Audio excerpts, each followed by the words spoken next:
All right, so let's talk about how we get these ratios that we've been talking about. So let's get an example here. Let's see, I'm gonna grab my TV diagram. Okay, so temperature, specific volume. I'm gonna tell you guys that I'm somewhere in the middle. Okay, so I'm in the middle of the dome somewhere. What does that mean? If I'm in the middle of the dome, I have a saturated mixture.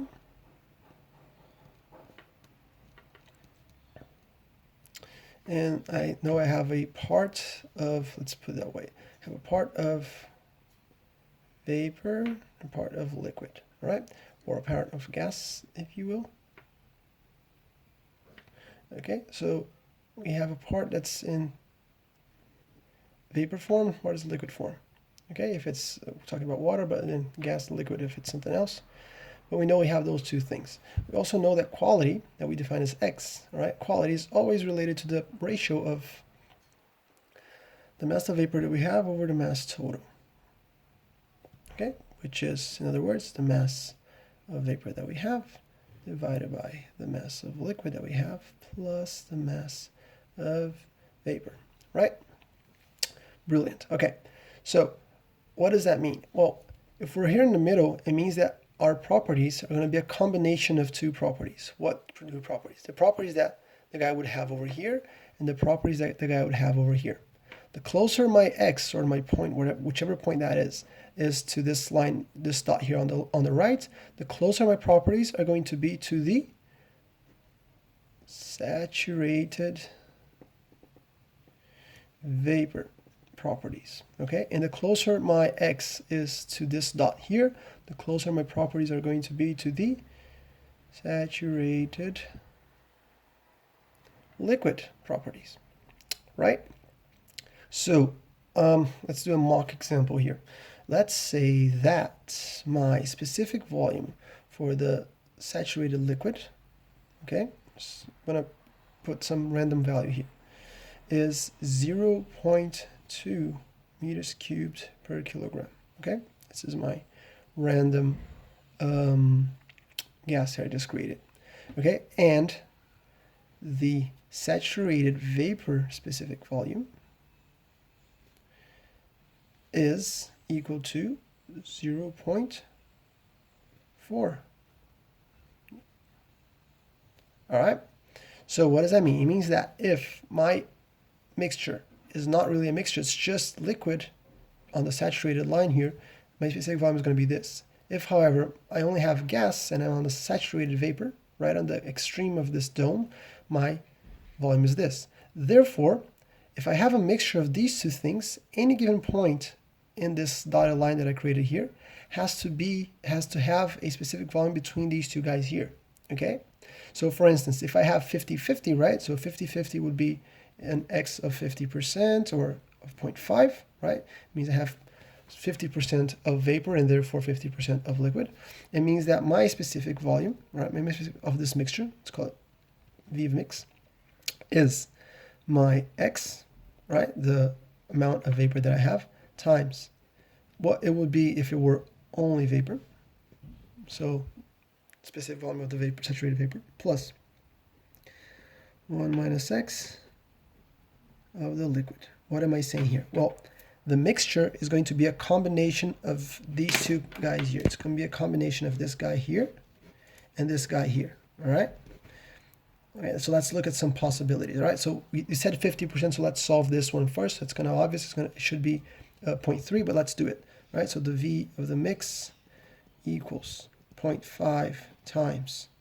Where's my vapor one? 0.4 plus 1 minus 0.5 times 0.2, and therefore my mix one has to be 0.3, right? So right in the middle here, that would be right in the middle, this case right here, okay?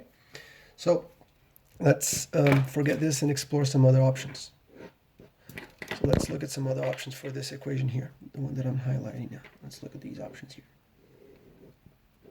Okay, so let's say my quality is 0. My quality is 0, right? If my quality is 0, that means that I have no vapor whatsoever. So that means that I'm all the way here, right? So if my quality is 0, this term goes to 0, yeah? And I'm left here with 1 minus 0, which is 1.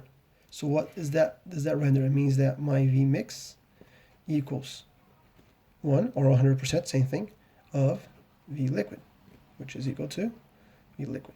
Right? So that means that I'm on this point here, there's no mixture, right? So it's not really a mixture, it's just saturated liquid.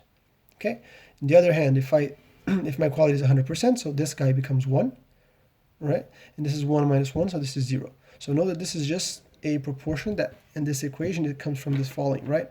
If I have two things in a mixture, the sum of these two things has to be 1. So if I sum, let's put this like this. If I get the X being my quality, and let's call Y the amount of liquid that I have, the sum of these two guys has to be 100%.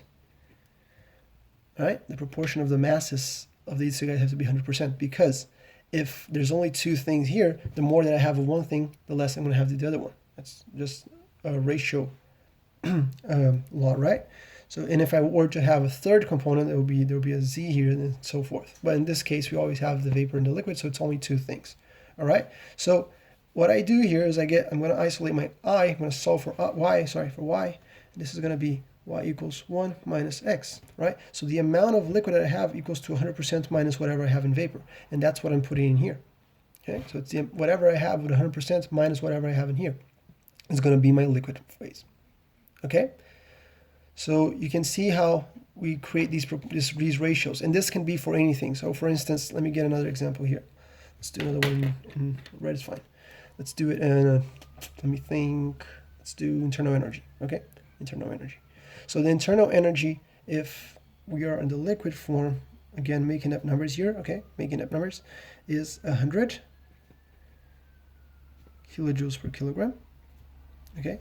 And if it were a saturated vapor, it would be, let's do 700. Okay?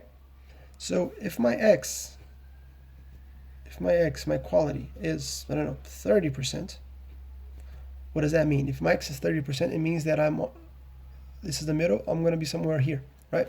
This would be my X for that example there.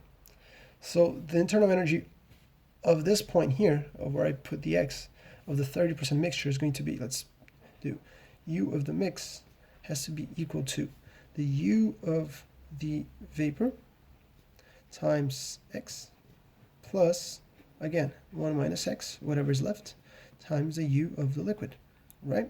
That's the proportion. So in this case, the U of the mix equals to 0.3 or 30% times U vapor, which is 700, plus 1 minus X, it's going to be 7. You can do it here if you're not sure. You can do it like this, so that's going to be 0.7, so that's going to be 0.7. Liquid, 100. Okay, so my mix, and note that my mix always has to be somewhere between these two values here, or else you did something wrong, right? It has to be, this is the extreme left, this is the extreme right. So my value in the middle has to be somewhere in the middle of these two guys here. So my U mix is going to be 210 plus 700. What did I do wrong?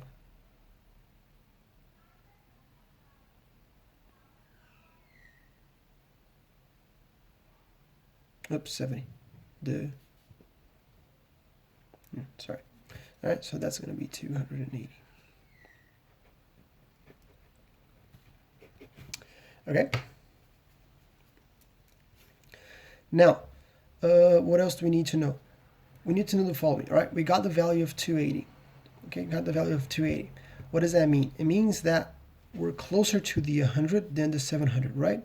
If we were to split it up, let's put it here. 100's over here, 700's over here. Right in the middle, what would that be? That's going to be 100, 400. Yep. So my 280 is closer to this side here. Then what you can do whenever you're doing the math is, does it make sense, right? Does it make sense to be closer to the 100 than to the 700, or to the middle one? And what you need to think about is this guy here, right?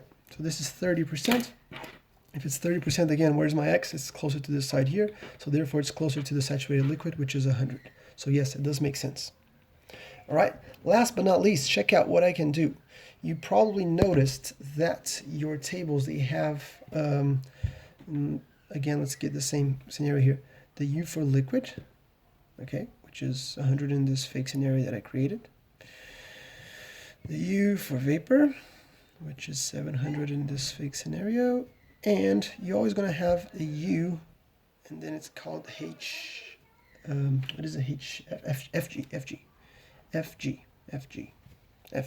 The FG, all right, is the vaporization rate. All right, so that's the amount of energy you need to go from here to here. So in other words, just a difference. So it's going to be the 700 minus the 100. And in this case here, it's going to be 600 kilojoules per kilogram. Okay, so you can check all the tables. The value in the middle between the two, it's always going to be the difference between the two. So this one minus that one. All right, why is that useful? How can we use that? Well, I'll show you. Let's go back to, where's my blue one? There you go. So check out. If we go from this principle here, that it's a ratio between two things, right? We can use internal energy, volume, whatever you guys want to do.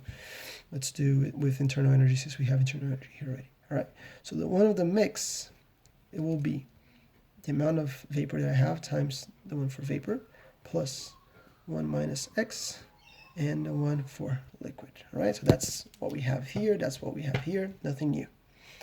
Now, what I'm going to do is I'm going to multiply this guy by this and this. So I'm going to expand this equation. All right. And this is going to be my U mix is x of U vapor plus, and then it's going to be U liquid minus x of U liquid. Okay. And now what I'm going to do is I'm going to put this guy in evidence. So I'm going to put x in evidence. I'm going to, since x is multiplying this part here and this part here, I'm going to put it in evidence. I'm going to be left with U mix equals U liquid plus x, and x going to multiply what? This guy and that guy. So U vapor minus U liquid. Okay? So note that it's the same exact equation as in the beginning, but now what do I have? I have the difference between the two. Okay, and what is this? This is the UFG. Okay, so this can be rewritten as, let's change colors again, U liquid plus x of UFG, all right, or the vaporization internal energy. And note that this equation here, it requires you to do one, let's put it that way, one step less than before. It's 100% minus x. You don't have to do that anymore because it only takes into account the x. So this, with the quality, you can use this to calculate the delta U, the U of a given mixture, just by relating the U of the liquid, the quality, and the difference there. So that's how you can use that guy. I don't like using it generally because students lose grasp of what we're doing and why we're doing it, but you're welcome to. It's one step less for you, and that's how it comes to be, and that's why it's useful. All right.